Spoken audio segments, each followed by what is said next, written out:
조인섭 변호사의 상담소.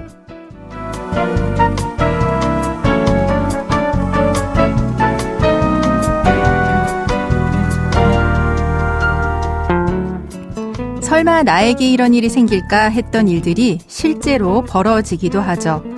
법 없이 살 줄 알았는데 이런 법이 어딨냐 싶고, 법대로 하라는데 무슨 법이 이렇게 어렵냐 싶을 때 이곳이 조금이나마 도움이 된다면 좋겠습니다. 속 시원하고 정확한 자문으로 법률 문제를 풀어드리는 조인섭 변호사의 상담소, 지금 바로 문을 열겠습니다. 저는 조인섭입니다.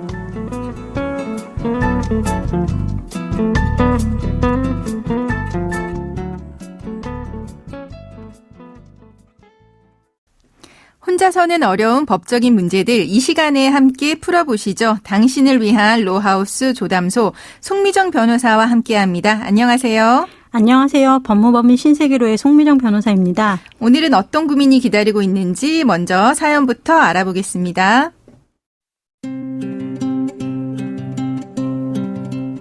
저는 남편과 40년 이상을 살면서 고통을 겪어왔습니다. 욕설과 막말은 물론이고 폭행까지 견뎌야 했죠.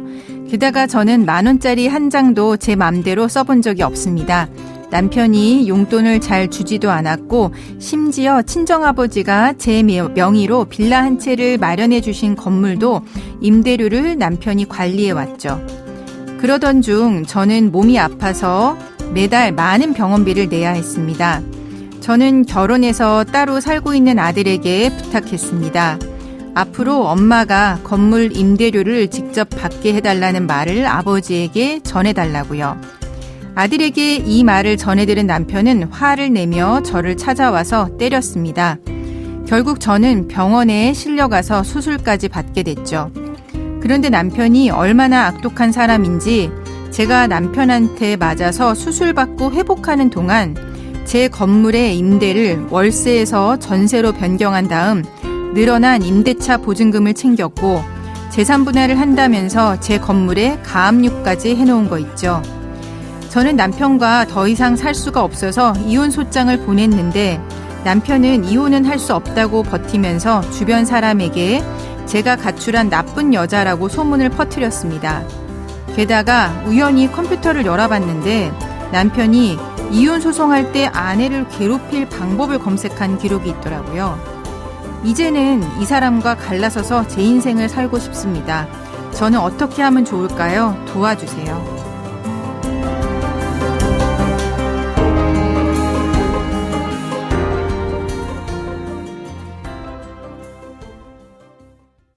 네, 안타까운 사연입니다. 사연자분은 이혼을 하고 싶은데 남편이 지금 이혼을 거부하고 있는 상황으로 보입니다.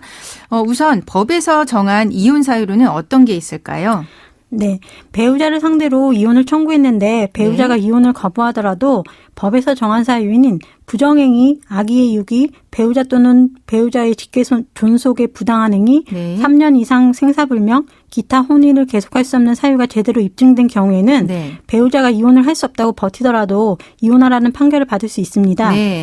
그러나 이혼을 청구하는 원고에게 법에서 정한 유책 사유가 있는 경우에는 특별한 경우가 아닌 한 원고 이혼 청구가 기각될 가능성이 높고, 쌍방 뚜렷한 유책이 없는 경우에는 쌍방에게 혼인을 계속할 의사가 있는지, 혼인 관계를 계속할 수 없을 정도로 부부 관계가 파탄되었는지 등을 법원이 조사한 후에 이혼 여부가 결정됩니다. 네, 그러니까 상대방이 이혼을 거부하더라도 법에서 정한 이혼 사유가 있으면 이혼이 된다는 이야기십니다. 네. 그러면은 이 사연 같은 경우는 상대방이 이혼을 거부하는 상황인데 법원에서 혼인을 계속할 수 있는지 판단하는 방법도 있을 것 같습니다. 네. 이혼 소장을 받은 피고들은 여러 가지 이유로 이제 이혼할 수 없다고 하면서 원고와의 혼인 관계를 계속하고 싶다고 주장을 하지만 정말로 이제 피고가 부부 관계를 회복하기를 원해서 이혼을 원하지 않는지를 따져봐야 하고요. 만일 피고에게 유책 사유가 명확한 경우에는 피고가 혼인 관계를 계속하고 싶다고 주장을 해도 원칙적으로 그러한 주장은 받아들여지지 않습니다. 그리고 쌍방에게 뚜렷한 유책 사유가 없는 경우라도 법원은 피고가 표명하는 주관적 의사, 다시 말해서 이제 혼인 관계를 계속하고 싶다고 말만 하는 것을 가지고는 이제 혼인 관계가 파탄되었는지 여부를 판단하지 않고요. 피고가 피고의 말에 상응하는 관계 회복을 위한 진지하고 실질적인 노력을 하는지 이제 피고의 노력을 통해서 부부 관계가 회복될 여지가 있는지를 살펴서 이혼 여부를 결정하게 됩니다. 네. 그러면 실제로는 이혼할 생각, 그러니까 뭐 이혼을 안 할 생각이 없으면서 이혼 안 하겠다라고 하는 거는 대부분 재산분할 해주기 싫어서일까요? 네.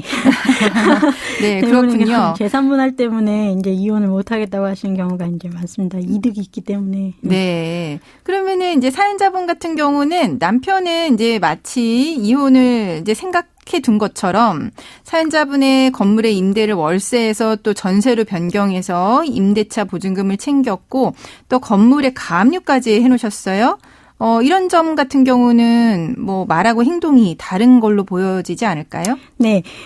이제 사연자분의 남편분 같이 피고가 말로는 이혼할 수 없다고 하면서도 상대방 재산에 재산 분할을 대비해서 보전 처분을 하는 등 이미 자신도 이혼할 것을 전제로 한 행동들을 하고 있는 경우에는 네. 원고와의 관계를 회복하고 싶다고 하면서도 그런 경우나 아니면 이제 원고와의 관계를 회복하고 싶다고 하면서도 이혼 소송 내내 이제 원고를 괴롭히면서 갈등만 네. 심화시키는 경우 같은 그 말과 행동이 다른 때에는 이혼을 원하지 않는다고 주장하더라도 그 말을 뒷받침할 수 있는 근거가 없기 때문에 이혼을 원하지 않는다는 주장은 받아들일 수 없습니다. 네. 말과 행동이 다른 경우에는 받아주지 않는 거겠죠. 네. 그리고 이 사연 같은 경우는 좀 특이한 부분이 이제 남편한테 폭행당했던 점도 이제 주장할 수 있을 것 같고, 그거 이외에 또 인터넷으로 사연자분을 괴롭힐 방법을 검색한 사실이 있으세요? 이런 부분도 실제 재판에서 좀 강조할 수 있지 않을까요? 네, 사연자분께서는 폭행 때문에 병원에 입원하셨다고 하니까 네. 그 진단서를 발급받으셔서 남편분에게 이혼 사유가 있다는 점을 확실히 하시고요. 네. 그다음에 이제 사연자분을 괴롭힐 방법을 검색하고 있다는 것을 이제 자료를 수집하셔서 네. 남편분이 저런 행동을 통해서 남편분도 속마음은 사연자분과의 사실은 이혼을 하고 하고 혼인 관계를 유지할 생각이 없다는 것을 좀 입증해서 강조하시면 될 것 같습니다. 네, 인터넷 검색한 기록 이제 그거 증거를 확보하시는 게 또 관건이 되시겠네요. 네. 네, 그러면은 이제 그 사연자분이 친정아버지에게 받았던 건물은 이혼하게 되는 경우에 재산 분할에 들어갈지, 그리고 만약에 들어간다라고 했을 때 사연자분이 좀 더 유리한 부분을 이제 입증하려면 어떻게 준비하는 게 좋을까요? 이제 원래 이제 재산 분할 대상에 포함되는 재산은 원칙적으로 부부가 협력해서 이룬 재산인데요. 네. 부부가 협력해서 이룬 재산이 아니고 부모님이나 가족으로부터 이제 증여를 받거나 네. 상속을 받은 재산은 특유 재산으로 분류돼서 재산 분할 대상에서 제외되거나 이제 포함되더라도 기여도가 많이 인정되지는 않습니다. 네, 특유 재산은 원칙적으로 그렇죠. 네, 그러니까 이제 재산 분할에 유리하게 하시려면 네. 건물을 친정 아버지가 해주었다는 것에 대한 자료, 네, 네. 저 건물을 이제 그리고 그다음에 저 건물을 유지하는데 남편분이 별로 보탠 것이 없고 얻은 이득이 많다는 것에 대한 자료를 준비하시면 될 것 같습니다. 네. 특히 이제 부동산 등기가 아버님으로부터 이제 사연자분께 넘어온 것이라면 별 문제가 없을 텐데요. 이제 부동산 취득 자금을 받아서 이제 그 사연자분 명의로 취득한 경우에는 취득 자금에 대한 출처를 확실하게 확보하시는 것이 중요할 것 같습니다. 네, 그러니까 친정아버지한테 받았다라고 하는 거에 대한 여러 가지 증거 자료를 좀 준비하시면 도움이 되겠네요. 네.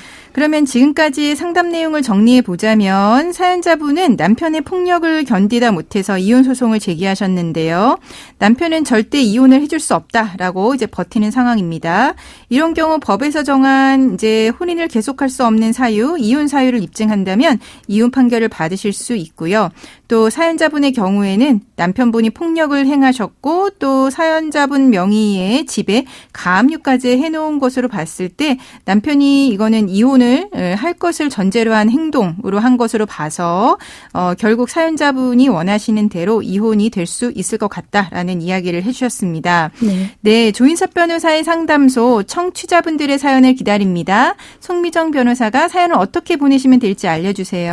네, 인터넷 포털 사이트 검색창에 YTN 라디오 조인섭 변호사의 상담소를 입력하시고 홈페이지에 들어오셔서 상담 게시판에 글을 남겨주시면 됩니다. 네. 연락받으실 전화번호나 이메일 주소를 적어주시는 거 잊지 마시고요. 네, 감사합니다. 지금까지 송미정 변호사와 함께했습니다.